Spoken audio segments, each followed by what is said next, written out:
great country that you've given us where we can meet and enjoy the benefits that this nation provides, and we pray that you'll continue to bless us.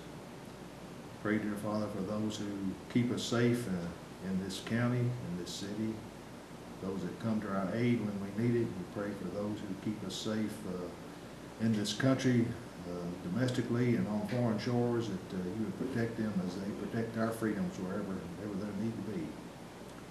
Thank you for the leaders of our nation, dear Father, and pray that you would bless them and give them guidance. And I just wish and pray, dear Father, that they would turn to you when they need guidance, because you are the one that has all knowledge and knows what we need, and knows our needs even before we do. Pray, dear Father, that in this year, especially when we have elections coming up and parties are going to change and positions are going to change, that it'll all be in your hands and done to your will, that we'll vote in the manner that's pleasing to you, and our nation would turn back to you, dear Father, and seek your guidance in everything we do. Pray again, dear Father, for each one in this room. We ask you for your forgiveness. We thank you, dear Father, for your Son, our Savior, Jesus Christ. In whose name we pray. Amen. Amen. Thank you, brother. Let's stand for the pledge. I pledge allegiance to the flag of the United States of America and to the republic for which it stands, one nation, under God, indivisible, with liberty and justice for all.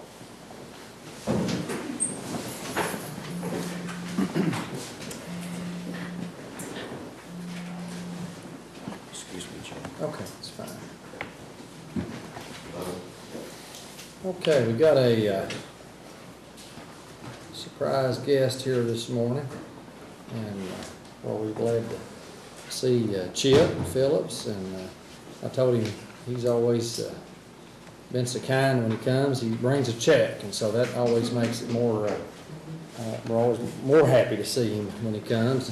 And so, as you all know, Chip has to do a final settlement after having retired and vacated the office. They had to zero out his time as clerk and start fresh with the new clerk. So, Chip, I'll just kind of turn it over to you, and you can explain what we're doing and why it's a little different than normal about being in the middle of the year and all that. Sure. So, What this is a final settlement through the end of August 2016. And receipts are up. I think it's a direct reflection of probably gas prices. And business has been good. And of course, I hired 3 new employees right close to the first of the year, and had 3 leave that had been there for some time. So, a substantial difference there in salaries. And so my final excess fees, after all is reconciled, is $144,667 and some odd cents. And Jim has that check. Yep. Y'all have any questions for Chip? Again, this represents a portion of his year, or portion of the year through the end of August, as he explained. So, Chip, would there have been anything in your calendar year, like our fiscal year, that heavy loaded either expenses or revenues, like at the first of the year? Is this a fairly average for the 8 months? So there's nothing kind of heavier on the expense side or revenue side in this that'll make a difference for the final months? The income is much better and more loaded in March and April. Okay. So, you're not going to expect this per month from here on out. That's what I was trying to think about, so that when we look at, even though now with fee pooling, we're not going to look at it exactly the same way, still, when we look at the end of December, and look back over 2016 as a whole, I just wanted to have the court think about if there was something that would make that look disproportionately lower for some reason in the back. That's right. Our bank account jumps considerably in March, because that's when all truck tags and farm tags and trailer tags come due. December, so is pretty. December got all the personal plates? A lot of plates expire in December, Oh, the custom personalized plates, plates, yeah, yeah, that type of thing. Car sales are up this year. Car sales are up. Business has just been good, and I know that's carried on since I have left. They do a lot of transfers each day, and like I say, I think it's a reflection. Real estate market?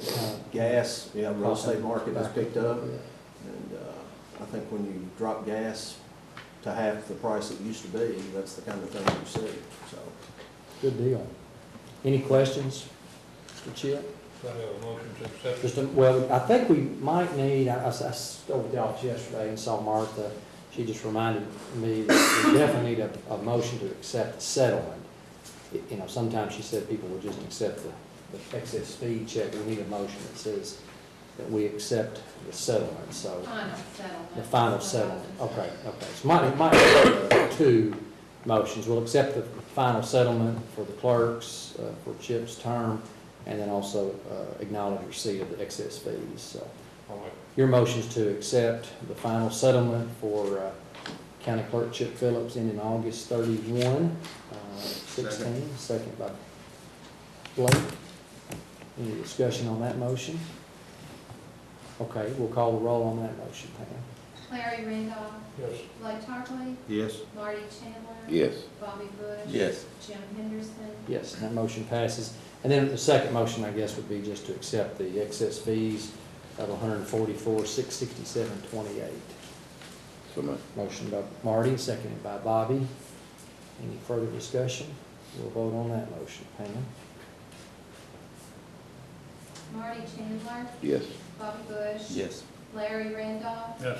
Blake Tarpley. Yes. Jim Henderson. Yes, motion passes. Chip, thanks so much. You're welcome to stick around. Well, I think, and I will leave you all. It looks like you're gonna have a busy morning. Once again, it has been a pleasure working with each of you. And, it's just, it's been a good ride, and I appreciate all of your help. One thing, a couple of things I do want to bring up is I know that Bill Roars has been up here. There is some flooring issues with the building that's gonna have to be addressed, probably before too awfully long down the road. And there's also an electrical issue that needs to be taken care of, so. All All right, right. Chip, thanks. So Thank do you you all. need any, do you want a signed copy back I do, for yes. anything? Yeah. Okay. You just want one? Uh, Or, I tell you what, do you need an original? I'll need Is one yours sent signed too, in. Larry? Here, let's, I need one as well. yeah, let's, has yours got an original signature on it? There's two copies that have the original. Yeah, I've signed two of them. So everybody else's, you don't have a Everybody signature else's on is one. yours? No. Let me give you I can sign one. it if you want. No, that's all right. Let me give you one, and then we'll keep one here in the office as a copy for us. How about that? I brought my bookkeeper, Kimberly Young, with me in case you all had any difficult questions. We said we give her a pass. We talked about it before the meeting. All right. Judge, but I understand you have one. I do, I have a signed copy. Sure do. Okay, Chip, thanks again. Always glad to see you. Don't be a stranger now. All right, thank you. Okay, all right. See you, Chip. See ya. And I saw as I was outside in the hall before the meeting, Tammy Pendleton left. Apparently she had her issue solved before even having to address the court, so that's why she's not here. Well, let's move on. The next items on the agenda, as you all are aware, because of the law that changed a couple years ago, the special taxing districts now have to have a presentation to the fiscal court about their tax rates. I will just remind the court, as you all are well aware, that there is a lot of different legislation that's swirling around in Frankfurt about tax rates for special districts, and let me go out on a limb and make a prediction. I believe in the next session or the one after, this will pass against our wishes, where it will require fiscal courts to actually approve the tax rates of the special district. There's a lot of momentum for that in Frankfurt, so I want you to just be aware of that. Keiko has fought that and I just don't know if we're gonna be successful on that. I think there's a lot of mood in Frankfurt for making that decision by special taxing districts be subject to some oversight by the elected officials in the county. Even though, as you all know, the library and the ambulance district in particular were created by referendum. And so I would argue that when the voters elected to have a tax for something, and they empowered the procedure for appointing a board to decide, that that is not something the fiscal court should have oversight over, because it was done by referendum. If the voters did not want it to happen, they wouldn't have done it. The extension district, we created by ordinance, so I could see where they would argue that maybe we could be more involved in that one. But just be aware of that. This is just a procedure today for them to acknowledge, or for us to acknowledge what they're proposing for their respective taxing districts. So no particular order. I don't know why I put it on here in the order I did. Maybe I didn't draw any names out of the hat. So, but the first taxing district that's on here is the library, and Audrey Phillips is no stranger to the court. We'll let her come and talk about what tax rate the library is proposing while I take a check. Hey, I'm all for the check passing. Did you bring a check too? No, sorry. So it's kind of going downhill. No donuts, no check, no nothing. I will try to be short and sweet and to the point and answer any questions that you have, though. What was last year's rate?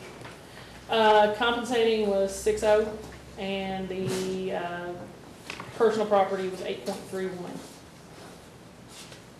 This year's comp rate was 6.0, and the personal property was 8.33. We took the compensating rates. Again this year, and on the back sheet that you have there is actually our proposed budget for 2016-2017, and also the budget for last year that we had set for last year, just so you can kind of see how expenditures are running. Our major improvements is our catch-all category for excess funds that we don't use in specific line items. And it's catch-all for a reason. We are working towards some other projects on the library, finishing the exterior masonry work, replacing windows in the facility so that we can start working on the interior of the facility, particularly the auditorium that needs some renovation. We're also in the future, and this is something we're going to be talking about here in the coming months, as Bobby knows, is kind of a 5-year, where do we see ourselves in 5 years, where do we see ourselves in 10 years, what do we need to allot money for, what are we looking at doing. I think part of that also will probably include some construction of some sort, some extra square footage on the existing property that we have. I don't know how much that'll be. Not as much as we had originally talked about doing probably here about 5 years ago. But we save our money, and we try to be as frugal as possible when we save it up, and we try not to borrow. This last renovation that we just did was just shy of about $450,000 with the stuff that we did on the exterior and the renovation to the interior. I think it turned out really well, but that was all money that we had saved up and was able to do that without borrowing from anything. Do y'all have any questions? So you redid all that, when I was on board, you were talking about redoing all the upstairs and... We painted everything, new carpet, we got probably about 75% new bookshelves and furniture.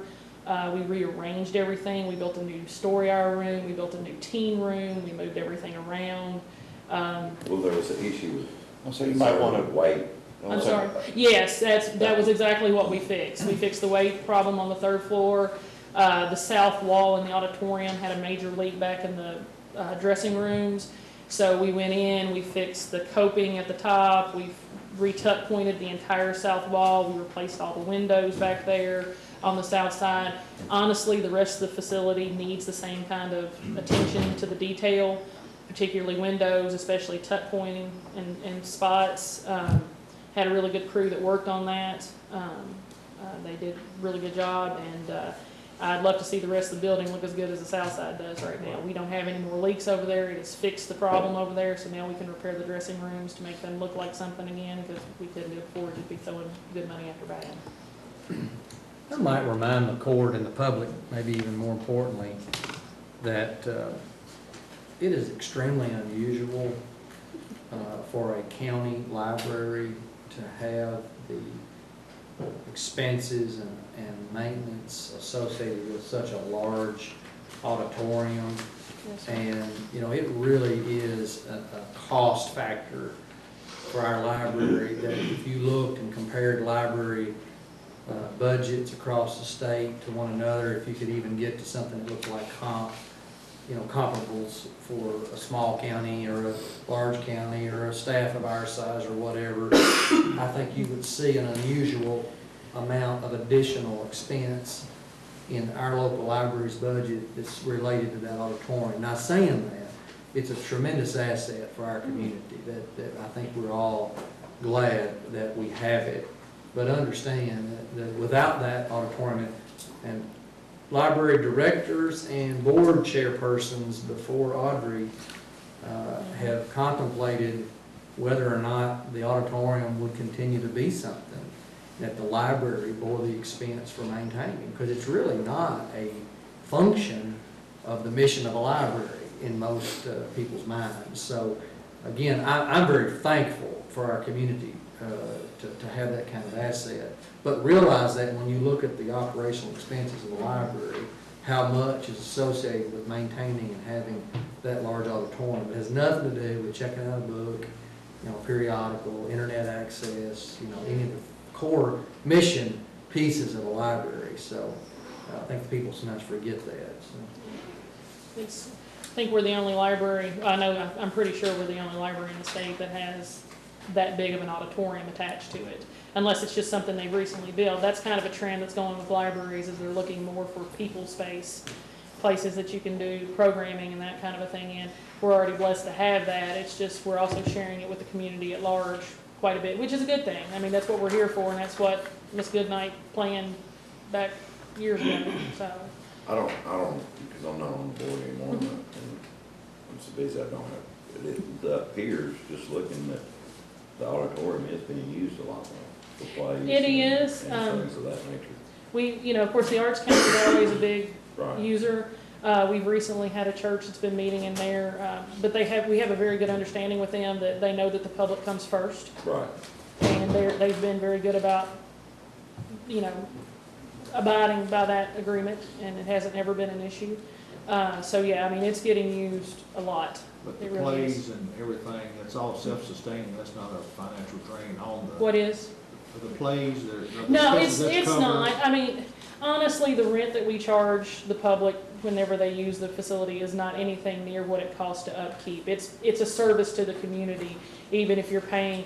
Our rental fee structure on the auditorium has not increased in probably 2 decades, maybe. I think maybe late 80s. We have a tiered system. It goes anywhere from $100 to $250, depending on what you're doing and if money's changing hands and if you're from in town or out of town. If you're just in there rehearsing, and you're going to have a play performance, it's $25 to rent it. So we are getting some money back to kind of help go toward it, but it does not in any way, shape, or form. No, I mean, you can have. It's on here, it shows their total income for 17 projected is less than $10,000 Yeah. for rent for the facility. And I think we probably took in actually overall maybe $10,000 or $11,000 last year in rental. It sure costs a lot more than that to keep. If you have a major HVAC incident and you have to change out the HVAC unit, you're looking at 15 to 20 right there. Yeah. And we did that several years ago. I mean, we're fixing to replace some units in the main library part that we're going to have to go back with 2 5-ton units and a new air handler, and we're looking at $15K. So I mean, it's thankfully doesn't happen every day, but that kind of money. It's like I said, it's obviously, I feel like it is a service that we provide for the community that we don't charge more, and that's what we do. Why telephone going up so much? I put that money in there. We actually need a new telephone system.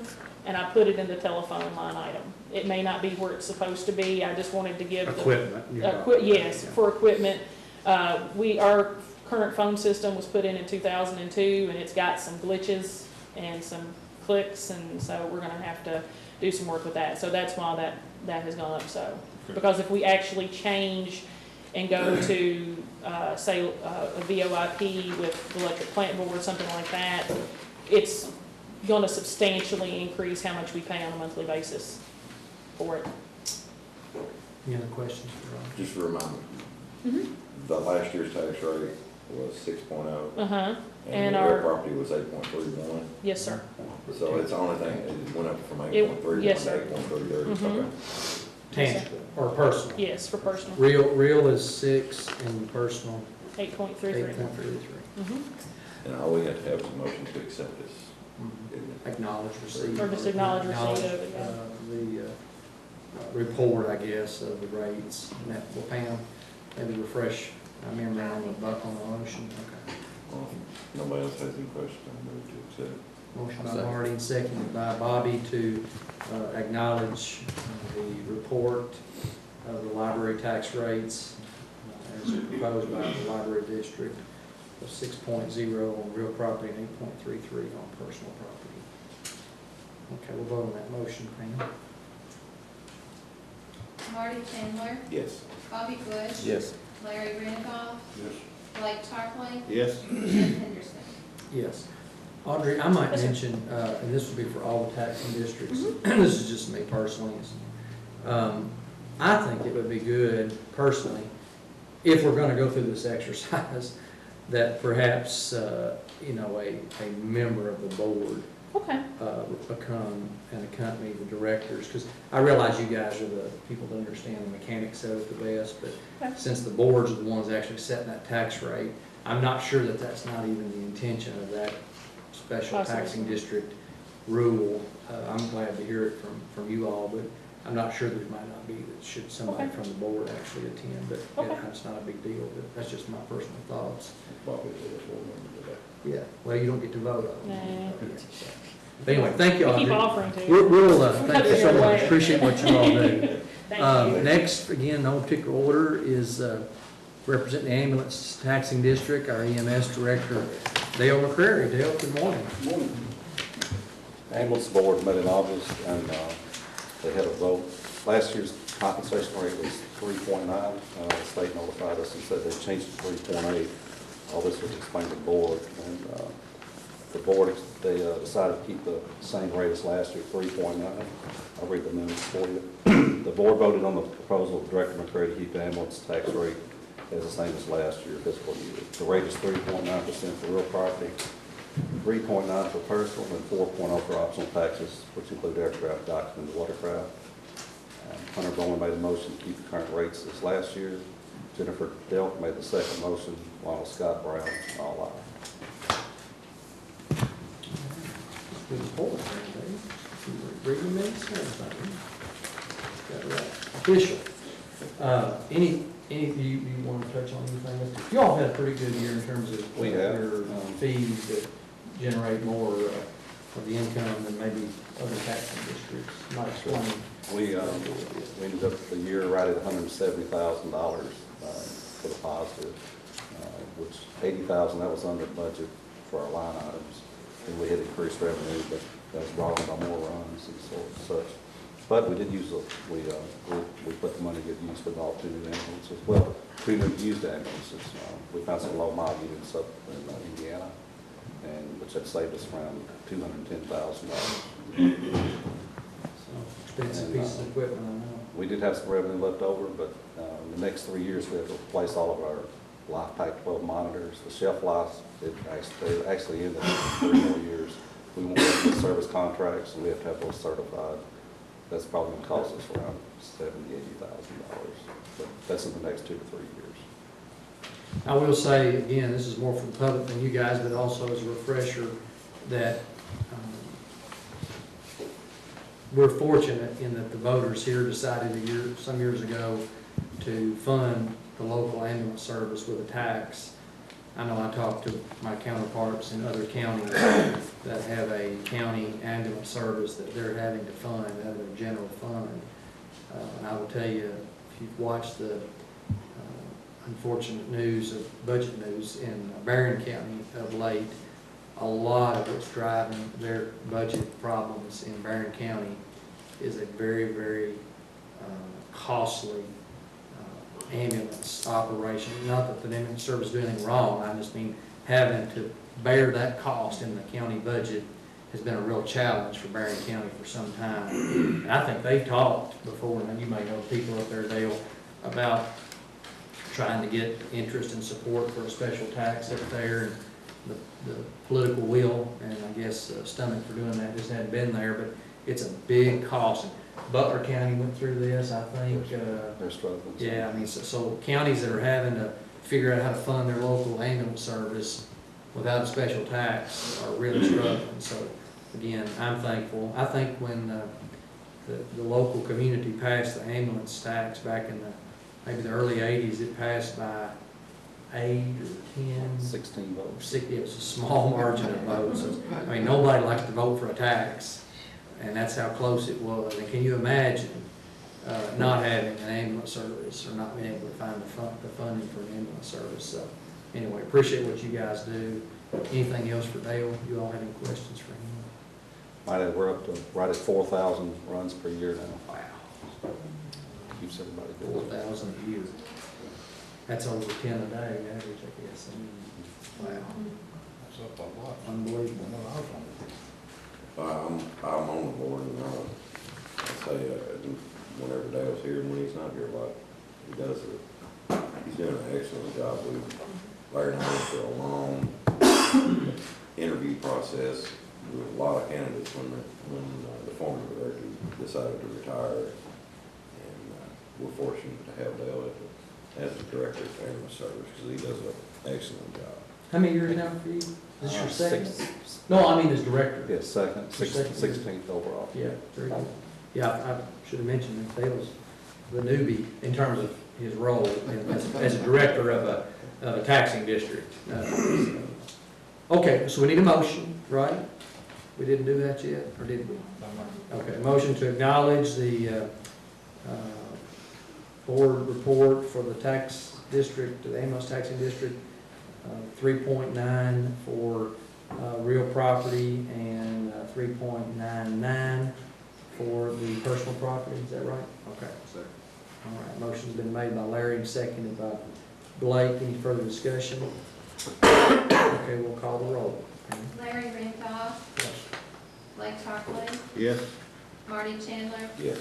Bobby Bush. Yes. Jim Henderson. Yes. Okay. And thanks again, Dale. Thank you. All right.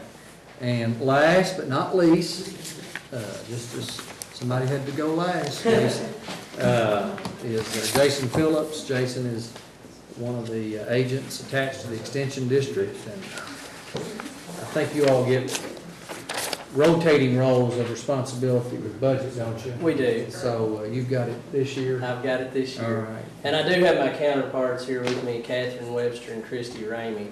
So if you got any real hard questions, you can ask them. If we're saving the best for last, one of those two need to speak. I think you're probably right. Well, you can see the paperwork that I gave you is illustrates basically what the compensating rate is and what the compensating rate plus 4% is. It shows projected incomes for each of those. And the Simpson County Extension District Board met on August 3rd, and they moved to adopt the compensating rate plus 4% this year. So you can see what those rates are. The 2015 rates, and they adopted the compensating rate in 2015, were 2.0 for real and 2.27 for personal. So you can see when comparing this year's rates that is a very minimal difference in the actual rate. But as you probably heard, there have been a lot of cuts to higher education recently. And a lot of those costs have trickled down to the Ag College and have then trickled down to the Extension Service. And last year, the Extension Services across the state of Kentucky sustained a budget cut of $1.1 million, which we've already absorbed. And there's another cut that we know is going to occur over the next 2 years of $1.5 million coming to the extension services across the state of Kentucky. The dean at the College of Agriculture has agreed to bridge that time period for 2 years to allow counties to basically plan for those cuts.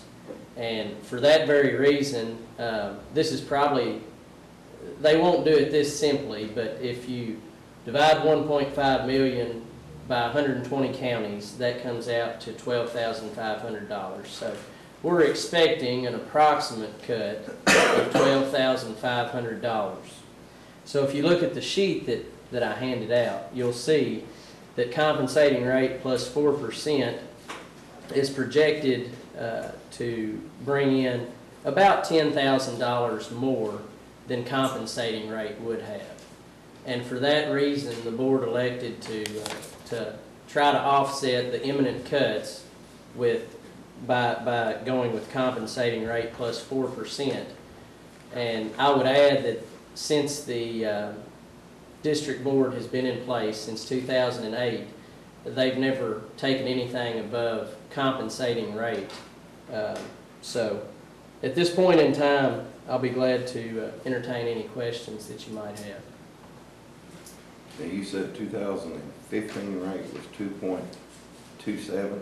The real Personal. property was 2.0. Yeah, and the personal. And the personal was 2.27, so that's 2/100 of a. But then did it go down in 2016?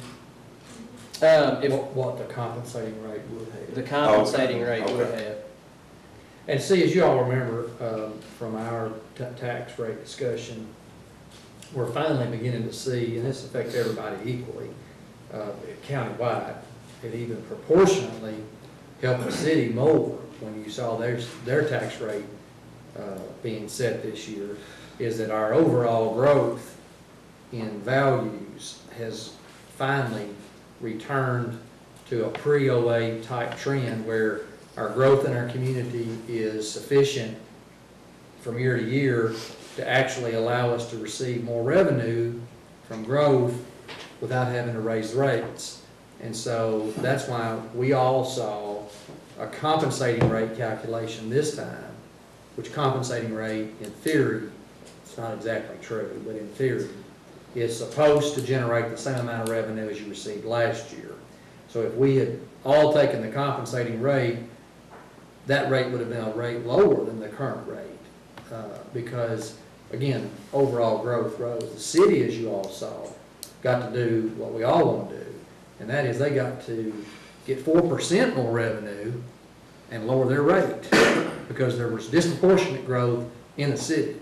So their limit on 4% actually caused them to achieve all the revenue of a 4% increase in revenue, the cap, and lower the rate. So that's why, even the compensating rate is lower than last year's rate, because to generate the same amount of revenue, the rate would actually be suppressed slightly. Of course, one thing about the extension, and this goes without saying, but just as clarification, is when you're dealing with smaller numbers, percentages are so much different. The percentages aren't different, but I mean, what it does to the rate is so much different. A 4% or a 1% or a 2% change in a 2-point factor doesn't move the number much, where 4% on a 15% rate, is a bigger difference. I mean, a change is much more significant. Yeah, absolutely, absolutely. Yeah, the bigger that number gets, when that rate increases by enough to generate more, you feel it more. And so I think the Extension District, I serve on that board, as a default position, I'm on there, and they've been extremely conscientious about the spending, and But, I've told them, and probably the extension more than library and EMS, probably in this order, EMS, library, and extension, in terms of what they can do to affect their income. Obviously, the EMS operation, because of where we are and the volume of activity, can help the bottom line, because they're able to do more, work more, and make more runs and that kind of thing. Library, in theory, could maybe raise some more fees and that kind of thing. There's not much extension can do to generate any income. So they're pretty well at the mercy of what the tax is going to generate. And as you all know, before we did the tax district, allowed for the tax district for the extension, we were doing with them, just like we're doing with the health department, we even had that conversation, is we're just scraping around in our budget trying to carve out enough to appropriate. So, they would otherwise be here begging and borrowing and stealing from our general fund to try to meet what they need. They have no real way to generate any revenue at the extension service. So it's a tough situation, and I understand the situation they're in.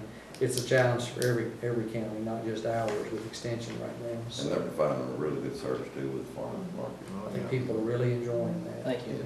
Yeah, How'd you come out with the benefit meal that you had here? it went very well, It made a good substantial amount, over $5,000. Good. And that's gonna really help with promotion, advertisement, those costs. The pavilion's completely paid for, and those costs are gonna go directly for utilities, for promotional events, advertisement, and facility maintenance. So I really think that's gonna be a huge, huge help to continuing to project that in the right direction. I know every time I drive by when it's open, it looks packed. Oh yeah, they've had a great year, really have. I do want to commend the extension for what they're doing. I do think probably, and I've talked to Jason a lot about this, and they're working hard to keep the extension service relevant to the public. I think it's hard sometimes for people to understand what extension does. It's a little easier, it's a little more tangible. You know what the ambulance does, you know what you do at the library. Even though the library's mission has changed over the years.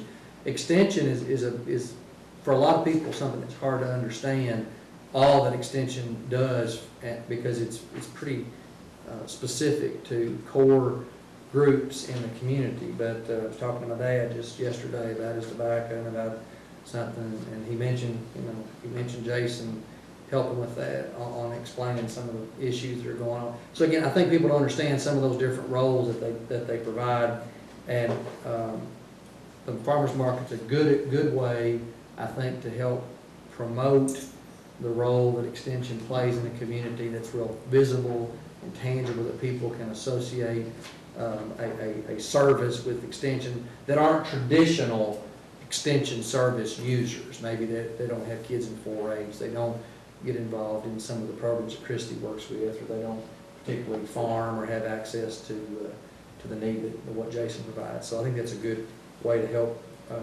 promote extension in a new way. Are you having any success renting that space out for other events? I know at one time that was talked about, using it for letting people use it for. Well, it's been used on occasion. Christy, I think, has a comment. Well, I just want to say that, for instance, today, this has been my third program to do at the farmers market for preschoolers and their parents. And I'll be doing a program today that will promote reading, physical activity, nutrition, and preschool readiness, all rolled up into one program. And I'll be doing that this afternoon at 3:30 for 19 families have signed up to come. Now, of course, whether they all come, that, it remains to be seen, but it is proving to be a great place to have programming. I do regret that one day I did it, and I looked over, the temperature was 100 degrees on the bank across the street. And at that point, I wish I canceled that particular day, but we made it. That couldn't be helped. Okay. Yeah. Anything else for Jason and the extension? They need the same type of emotion, not emotion, excuse me. same type of motion. I'll say- Any motion of excitement about the tax rates. Motion by Blake and second by Bobby to acknowledge the proposed rates from the Extension Taxing District of 2.014 for real property, 2.29 personal property. And Pam will call the roll on that motion. Blake Tarpley, Yes? Bobby Bush. Yes. Marty Chandler. Yes. Larry Randolph. Yes. Jim Henderson. Yes. Okay, again, thanks to each taxing district's willingness to be here. I know it's not just because you want to come, it's because there's a law that says you got to now. And So again, you recommend that board member come? well, I think that's a good idea if it meets the spirit of what that is about. In fact, I may look back and see that it actually suggests that you do have, it may be completely fine for an employee of the district, a director of the district to make the presentation, but it might be that it actually says the board person, a board person might be the person that should be here to, at least somebody standing there from the board, since they're the ones that actually set the rate. Again, I just think that's probably a good idea. If we're gonna go through this, that you have somebody who's an actual. In their defense, I think maybe one or two of them may have asked me, and I didn't. No, I think everybody's doing it the best. We're learning. This is, again, what, 2 years now that we've had to do this, maybe 3. And again, I predict that it'll come to the point where your boards will be recommending a rate here, and we'll be saying yea or nay. I think that's coming. So, I also might mention, again, this is for the court and the public, not the taxing districts. I just made a quick total, and we all understand this. This is not negative or positive, it's just a fact. The total tax rates for the 3 taxing districts is 11.9 cents per $100 of assessed value, and on the real property. Our rate this year, what did we set our rate at? 10.4. Well, whatever, I can't Real remember. is 10.5. 10.5. So I think that's why you see a move, while I believe that everybody in our county has been given ample opportunity to go and attend a library board meeting, an extension tax board meeting, an ambulance board meeting, if they have an issue with the tax rate or whatever. But that kind of issue, I think, is what's driving legislators, especially in counties where that number's much more significant, that in their minds, unelected people are able to affect the tax rates on citizens at a greater amount than the elected officials. So that's why I think they're continually pushing more and more of that into the tax or to the table of the elected officials to be involved in setting those tax rates. Because if people weren't able to know what was going on with our library or ambulance or extension or health or soil conservation or any of these others that have the capacity to set tax rates, you could see where people who are hiding from the public could impact the paying public in a way that we can't hide from. We're very, very open and visible and easy to find. So again, that's not been a problem here. That's been my argument all along, is people have every right to attend our local boards and express their opinions if they don't like what they're doing, or if they don't like the race they're proposing, or they have an issue, just like they can come to our meeting. But again, And we could change board members. absolutely, we can replace members. Now, libraries are a little different. I know some places they've had problems. We've never had an issue with board members to a library board and things. So again, I just want people to understand why this is happening, why they're coming here, why I'm telling you I think there'll be a push to put more on us to actually approve these rates. It just gets down to money and legislators wanting to maybe assure the voters and the paying public access to the elected officials. So we're easy to find. Actually, what it gets down to, I think, is there has been so much money taken that wasn't supposed to be taken over the years. In other tax From others, districts, you know, not from anywhere here, but, you know. Yeah, It's just the auditors want everything to be open, where there's no chance Well, just There's always a chance to really reduce that chance of money being. There's always, some places are gonna be, but they're not as good a stewards of the money that they're involved with as they should be. And it comes back and hurts everybody. And I won't just pick on libraries, but I just happen to remember a county judge in a county that told me that, you know, in their county, their library had a $2 million surplus and was continuing to take the 4% every year and every year. So I guess in those cases, you can see where people would go to their county judge or their magistrates and say, you know, and in that case, again, picking the extreme example, they didn't like any of the people on the library board. The library board submits the names to Library and Archives, would send them to the judge. That's your choice, you pick from them. It was nobody that the judge wanted to appoint. So you have those very dysfunctional situations that lead to what you're talking about, Marty. And we have not had that here. We're very fortunate.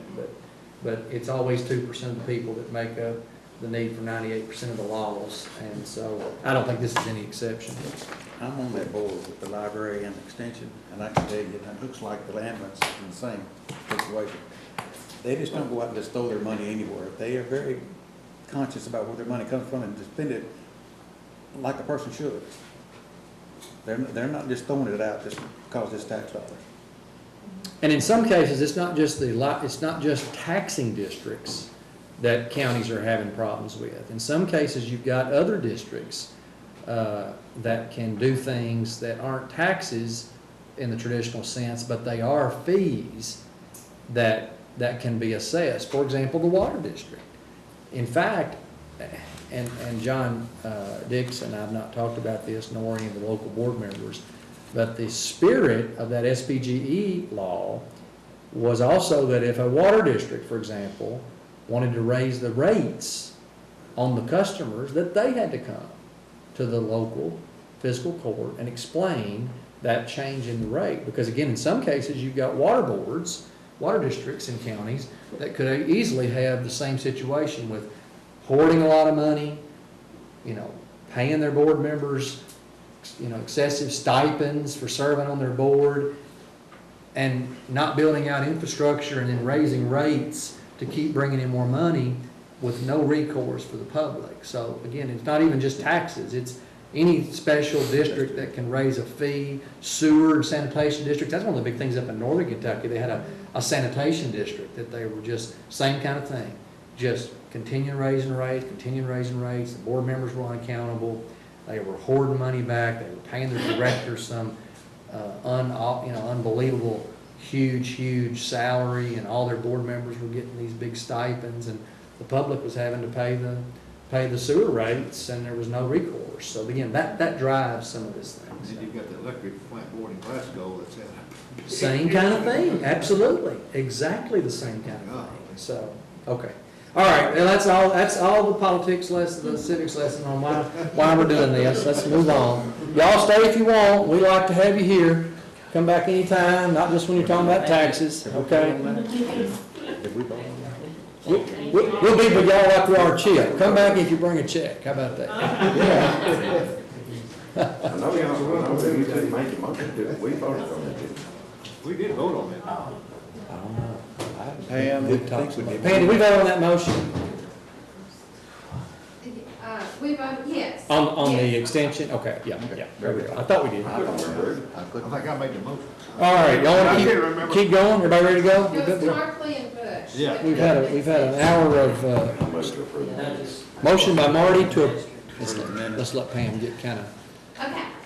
yeah. We've got a motion by Marty to approve the minutes from our last meeting, and I believe Bobby seconded the motion. Did you? Yeah. That's why, make sure, yeah. That's fine. All right, so we've got a motion and a second to approve the minutes from the last meeting on September the 6th.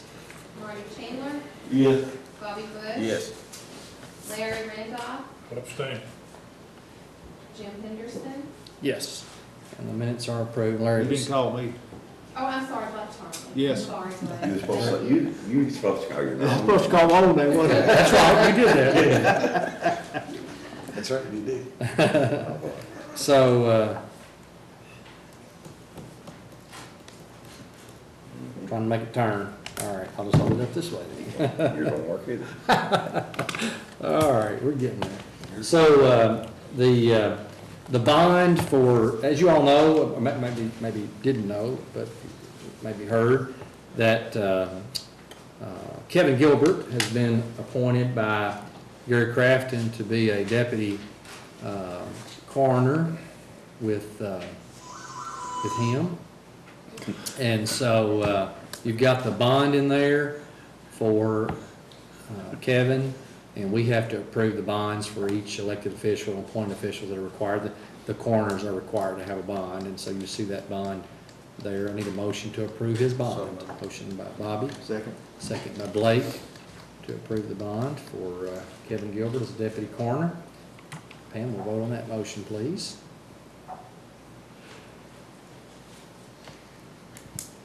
Bobby Bush. Yes. Blake Tarpley. Yes. Marty Chandler. Yes. Larry Randolph. Yes. Jim Henderson. Yes. All right, and then under financial business, you've got a, Nicole, we didn't have any transfers, did we? No, but since you're on bonds, want to put a share, I think. Yeah, we'll do, yeah, that's a good idea. What's that? Yeah, let's talk about the sheriff's revenue bond. That's also, I've got that on there for you. And this is a recurring issue. When I say issue, it's brought up to us each year by the auditors. This is not something that the sheriff has a particular opinion one way or the other. So it's not a reflection of him at all when we talk about it like this. But the auditors have each year pointed out to us, and they want the court to be aware of the fact that we do not, the sheriff's bond is $50,000, is that right, Nicole? That is correct. Yeah, and that's a statutory requirement. She's back there stuffing envelopes, I'm sorry, she's around the back there, yeah, she's trying to work while we got meeting here. So, the bond for the sheriff is set at $50,000, that's a statutory amount. But when the sheriff's collecting taxes at the peak times of the year, he has under his control millions of dollars. Now, that's not exactly unusual for any of us in our roles. There are times that we handle in our office hundreds of thousands of dollars, maybe over $1 million. We have bank accounts that sometimes have more than $1 million in the account, and yet I don't have a bond for that kind of amount. Megan does not have a bond for anything beyond the statutory amount. Nicole handles lots of money. Pam handles money as it's coming in, and none of us are bonded at these amounts of what our maximum amount that we might have under our control is. But the sheriff, probably more than anybody, has more at one time when he's collecting taxes. So the auditor's office, it's not a requirement. I mean, make sure you understand this. There's no requirement for the sheriff to be bonded beyond the statutory limit.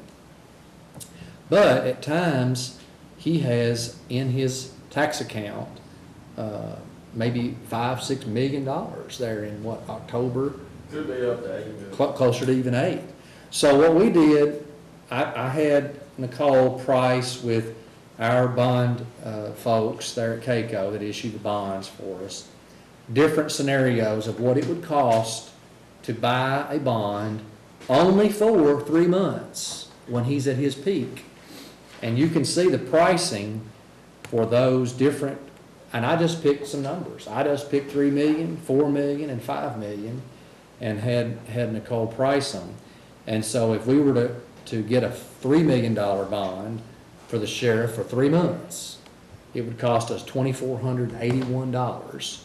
A $4 million bond would be over $3,000, and a $5 million bond would be $4,000. So at those increments, you could assume an $8 million, say we had him just for, and I just did averages maybe for 3 months, thinking 1 month's 8, 1 month might drop back down to 4 or 5 million, 1 month he might have $1 million, just trying to pick some average that you know, I think the risk is very minimal that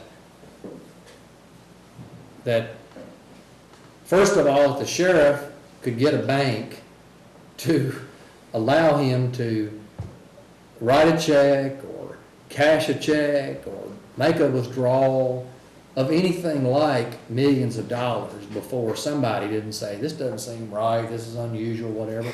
But, you know, again, I do want to make you aware of it. Some counties do carry bonds on their sheriff for the maximum amounts that they could hold.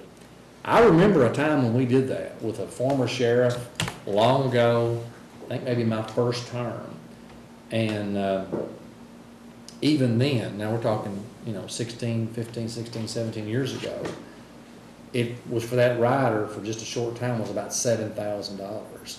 And we just made a decision back then, Larry, on the fiscal court that it just didn't make economic sense to continue to pay for a bond for that amount of money, believing that the checks and balances that are in place are sufficient to keep anything from happening that would be of that level. Now again, could the sheriff, and I'm just picking on him because he's an easy sport, you know, I mean, could he possibly get away with a few $100,000 before somebody would realize it? If he and Lisa took off and the next time we saw them, they were sending us Facebook pictures from Cancun and he's got a few $100,000, maybe.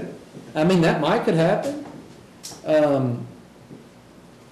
But it could just as likely happen for the county treasurer, for me. I mean, if it can be done, people find a way.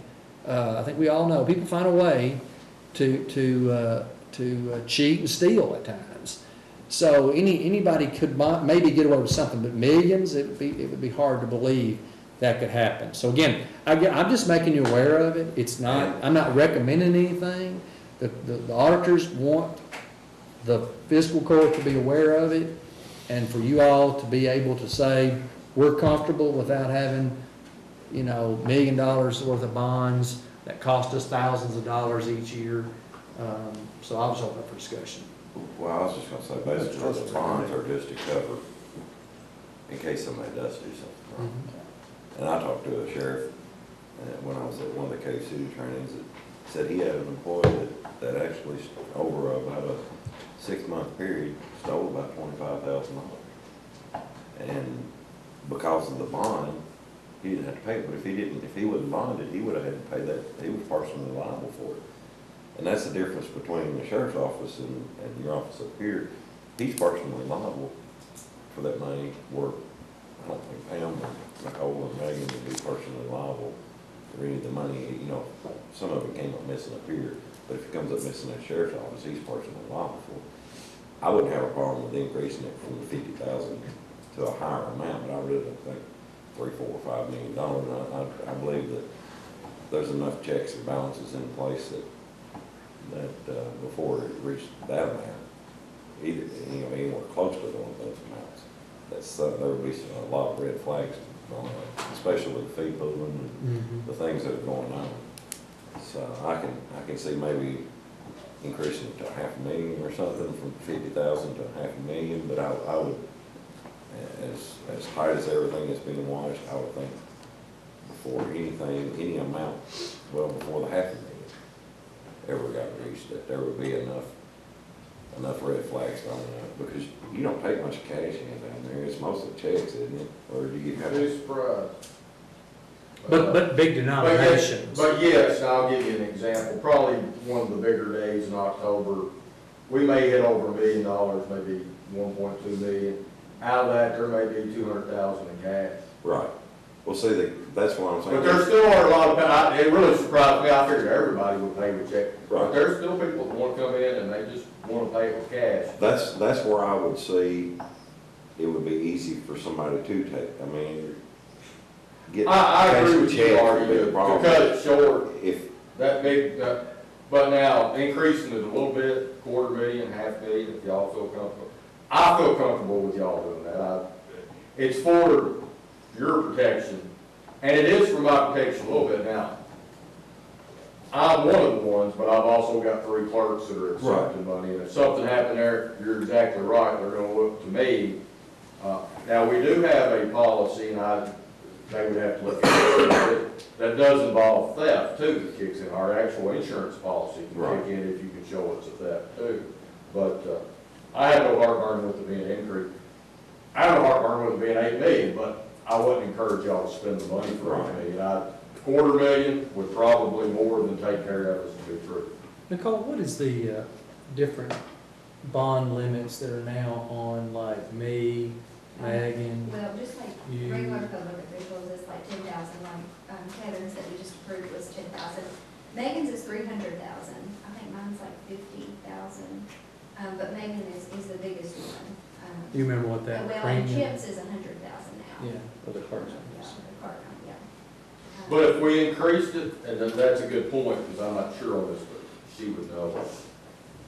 I would encourage, I'm fine with y'all increasing it on me, but if mine is different than the clerk's, I would like the clerk's increase a little bit, because now I don't have, I watch them, I control them, I do all that, but end of the day. You mean I'm not wearing your their clerks shoes. in your office? Yeah, You're talking clerks about- in my office. Yeah, The tax- they're the not tax. bonded. I'm not sure if you raise my No, I mean, bond. they suggest that anybody who touches the money be bonded, but, there are. The auditor suggests that, or But the when we were bond at the people? conference, for the tax vote conference, they've suggested anybody in our office that touches money to be bonded. Why don't we do this, if the court, and again, you all chime in if you got other thoughts, please. Why don't you let me get some pricing for, I mean, for example, Pam, you're not bonded, right? But we've talked about this in our See, I office. thought my clerks were bonded. I was under the understanding they were. No, never happened. Well, they need to And be. we got some at the jail, I mean, who handled that Yeah. as well. and- I mean, we have the And all the bonding clerks are- requirements that the statutes require, and a few years ago, they suggested that we bond Nicole because of the occupational tax. And we did add her, but used to, the only people was the treasurer, me. And again, I think the thought is, Sheriff, that ultimately if Pam did something wrong and Nicole did something wrong, the treasurer is actually separately appointed by the fiscal court, so she's not necessarily my surrogate, but Pam and Nicole are, that it would come back on me, which is probably why because a lot of the things in the statutes that talk about what Nicole does, it says the county judge executive, and then later it gives me the ability to designate a finance officer to do those functions. So again, I think it goes back to the elected officials, the appointed person, like Megan's appointed as treasurer. So, but I do think it's a good idea, what I was gonna say, is to have Nicole maybe get with Marie at Keiko, Marie Skinner, the bonds person, and let's get some pricing, and I'll get that to you on, really, I think if we're gonna broaden beyond the elected officials and the appointed people, that we probably ought to have anybody that touches money, which would be, in our case, we would add Pam. I think we would probably pick up a couple of folks at the jail. We'd certainly look at a couple of people in your office. Clerk's office. In fact, we might look at a couple of people in the clerk's And office. just to give you an idea, a $10,000 bond, it's a little over $100. Megan's 300,000, it's about $900. Where's the Mine's fiscal? about 300, and it's 50,000. That's So, per I mean, year. there's you kind of some pricing. Well, we even have to bond all the constables. Oh, that's. They're on good. $10,000 Yeah, I know, bonds. but they Yeah. handle no money. We have Well, they to bond. can, they actually do. I mean, Because understand, under a bond, if one of my employees stole something and they came to me as sheriff, said you're responsible and you're bonded, that bond doesn't protect me. All it does is protect the county. The money's paid back to the county, but they come after old Jared E. Hobson for repayment of that bond. It's not like insurance, we paid it, everything's good. It's, now you owe it, so we're gonna attach your house, or we're gonna attach this or that, so, yeah, that would. Actually, the bond is based on the credit of the person that's being bonded, I think.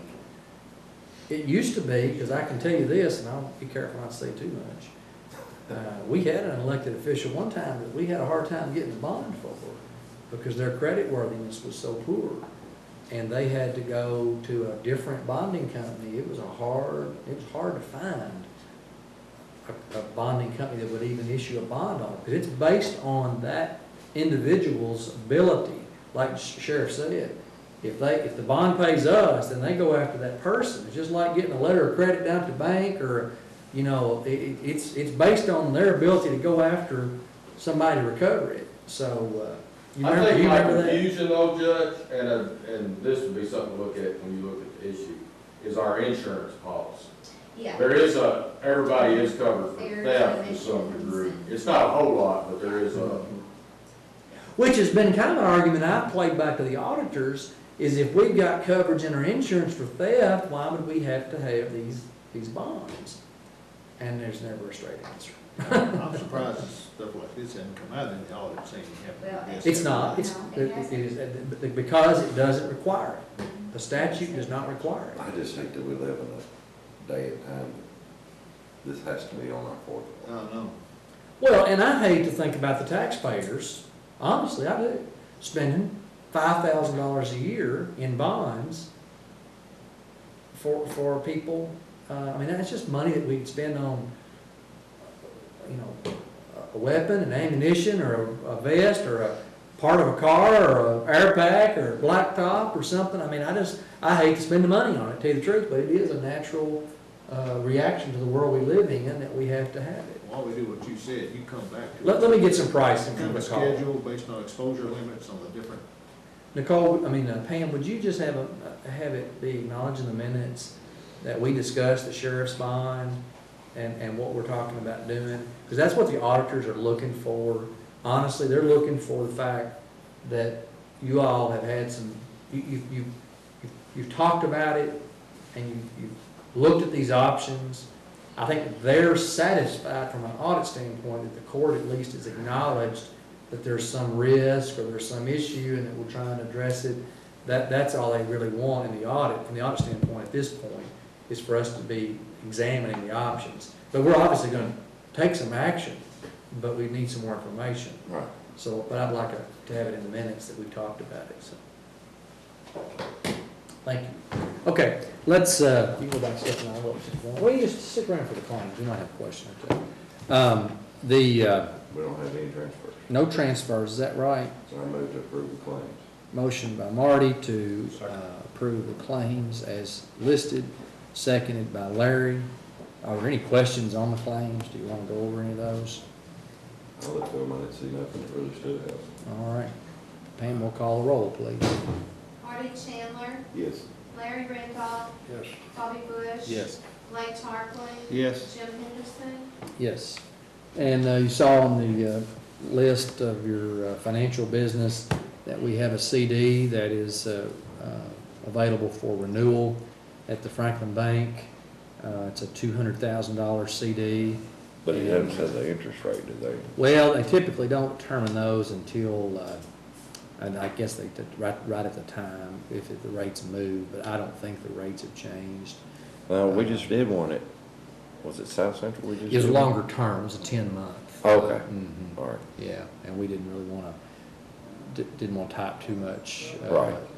in the general fund right now. The general fund's not, it's not like dangerously low or anything, but it's actually at this point in the year that's probably the lowest, just before the collections for occupational tax for the first quarter come in and before the property tax collections come in. So I wouldn't recommend that I don't think Megan would have recommended we Right. do any more right now. That $200,000 earned $128 in 3 months. Yeah, interest rates are low. That's good for people like me that had to borrow a lot of money. Yeah, I know it. I wish I could borrow some at that rate. No, spread, they got a good spread on it. Yeah. Okay, so need a motion to authorize the renewal of the CD for the, it's actually a general fund CD for $200,000 at Franklin Bank for 3 months. So moved. Motion by Blake, is there a second by Bobby? All right, is there any further discussion? Megan stepped out, and then I think she may be asking, or talking to the sheriff about something on financials, so she's not here to answer questions on it if you have any, but we'll vote on the motion, Pam. Blake Tarpley. Yes. Bobby Bush. Yes. Marty Chandler. Yes. Larry Randolph. Yes. Jim Henderson. And I'll abstain, as I've been doing. Okay, the Can we go back to the, claims? Claims for Yes, that. sir. Mhm. I saw something last night, and I jumped, Franklin Simpson Ambulance Service, $10,000. It's a grant. Yeah. Mhm. Pass-through grant. Pastor. They get a grant each year, but it comes to the county I don't know why it's. Instead of KVEMS, I guess Okay. that's a Mhm, different mhm. I think it was for air packs or something. It's No. for, he told me it was for, they're gonna buy for the third unit, it's like a CPR automatic.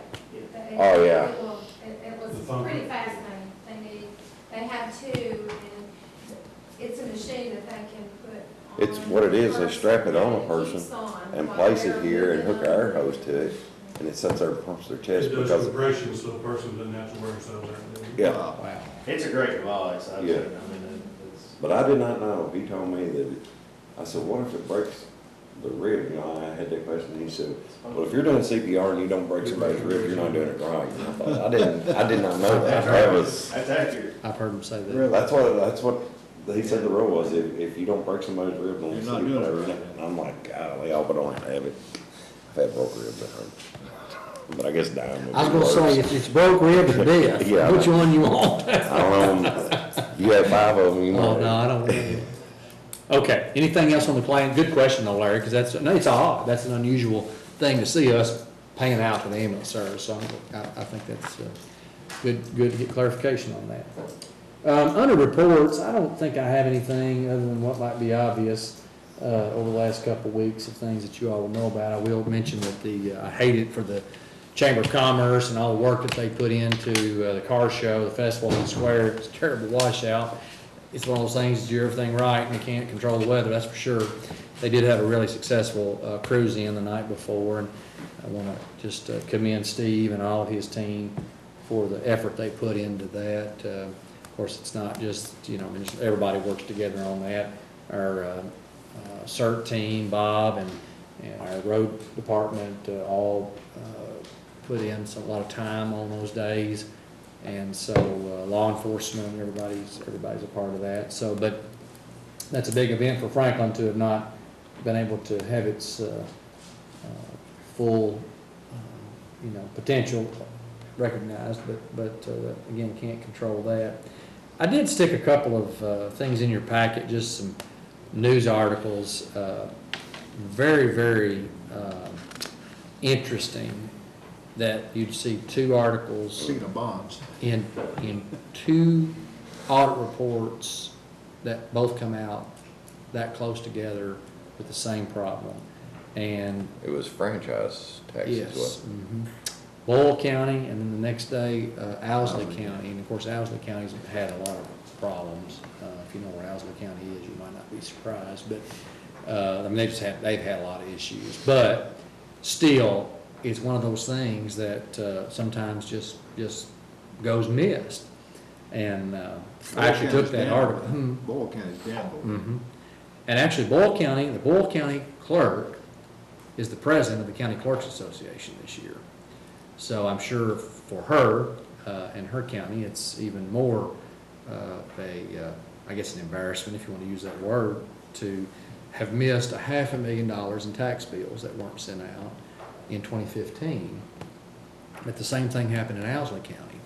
So I took that news article over to Jolene yesterday, actually, the Boyle County, and she's like, why are you showing me stuff like this? I said, because I don't want to see your name in the next article. I mean, that's right. I mean, it's not meant to scare you, it's meant to say, this is just the kind of stuff that happens. Sometimes people aren't paying attention, and they blame it on a software glitch. And maybe that is what it is. But, I just want to make sure we're not using that same software. That's the kind of stuff that you got to be on top of it all the time, as much as you try. Again, Trilly Bottom, that's the clerk in Boyle County. She's the president of the Kentucky County Clerks Association this year. So you'd think she's been around a while. If anybody would be able to be on top of that. So anyway, I'm in the middle of right now an email exchange with the administrative office of the courts over the most, I know they're getting frustrated with me, and that's fine, nitpicking things about the way they want us to do this new judicial center. And, my last line yesterday was, I do not like to see my name in an audit report in black and white. And that is just, I'm very conscientious about that, because you pick up the paper every day, and even something that it might be really innocent ends up looking like something different sometimes in the way these things come out. So, we're on top of it, we're as diligent as we can be and still make mistakes. That's just human nature. But anyway, I want you to be aware of it, just because, unfortunately, when that starts happening in a couple of counties, then you start seeing probably even more focus put on that. I would not be surprised if this truly is a glitch in some kind of software, that 2 counties have both experienced this, that it might not be another 5 counties that have had that thing, just hadn't been caught yet. So be aware of it. It's been a very busy couple of weeks here. I could report on a lot of things that just seem like the routine. I think there's something in the paper pass. about Butler County here recently too. Well, Butler County's audit was released, as was Allen County's, and I talked to both those guys, and again, it goes back to what I would call very minor things, but it ends up kind of raising questions in people's minds. You see the names in there. One of the big things is that, and Judge Hobby told me that he told the auditors exactly this, which was they were written up on not enough segregation of duties. Yeah, that's what. And Johnny said he told the auditors, he said, listen, I got 2 more years as judge, and I expect the next 2 audits, you're gonna write me up for segregation of duty problems. Most of us cannot afford to have enough people to avoid getting a write-up by the auditors on segregation of duties. Chip, were you all at that thing, that training where Chip brought it up to the auditor's office one time and asked if they had ever not written up a county for not having a segregation of duties issue, and they couldn't name a single county that they didn't have a segregation of duties issue? Were you all at that? It was a Cave City training, I think, that the auditor's office put on, as Chip went to it, and he said he got frustrated because of it, because he had just gotten written up on segregation of duties, and I asked if, like, Fayette County or Jefferson County didn't get written up on segregation of duties, as big as they are, with as many, and they were like, you know, no, they get it too. It's like, is there any county that doesn't get written up for not having segregation of duties? They're not doing their job unless they don't write. So how many people can you have to not have somebody say you don't have enough people to segregate your duties? I mean, I've told y'all before, I don't want to get it all up, but the things we do to just satisfy that hope that they're not going to say that we don't have enough checks and balances are ridiculous. I mean, I spend more time than I want. Nicole will tell you, she's on me just all the time about it. I've got stuff for you to initial and sign, and things that are just a mechanism to have another set of eyes and signatures on something that what I'm initialing, I mean, there's no way that I could lay enough eyes and time on it to truly guarantee that there was sufficient check in that. It's impossible. We don't have enough people or time to do it. And so we do a lot of it anyway, but the layers and layers of that. But anyway, that's Butler County and Allen County both had some segregation of duties. But one other thing Butler County had, now I remember, was they had $9,000 in fees from recycling. Yeah. What they were doing, and we took care of this some time ago here, but they were having recycled things, and they were not depositing the money in the general fund. They were keeping another fund that had that in it, and I guess buying things out of it, I don't know. But that's a big no-no that was made aware. We were all made aware of that a few years ago, and we corrected that here long ago. But that was an issue there. So, like, maybe you'd have an old road tile or something that you dig up and you take it to, you'd save up and take a whole truckload of stuff off for recycling or something. In some counties, they can keep that in, say, a recycling fund or at their transfer station or somewhere like that, and not necessarily deposit that in the general fund. So, again, I think that's what they had over there. Allen County, this is how minute it is, but how it can look. They were written up, and his treasurer, she's been there for 20 plus years, Melba. they were written up for not making timely deposits. They didn't make a deposit on time or something. And what it was that, I think at their transfer station, where maybe people pay to dump, they own the transfer station, they manage in Allen County. Maybe people, paid out there, and then that department head there didn't bring the money every day to the courthouse to be deposited. You might have one day we collected $2 for, a TV, or $5 for a truck, that dumped. And so instead of bringing it every day, they might save up and bring it all in at the end of the week, and so they were written up for that, so, yeah. So just, those are the kind of things that you're supposed to make a daily deposit. And that means daily.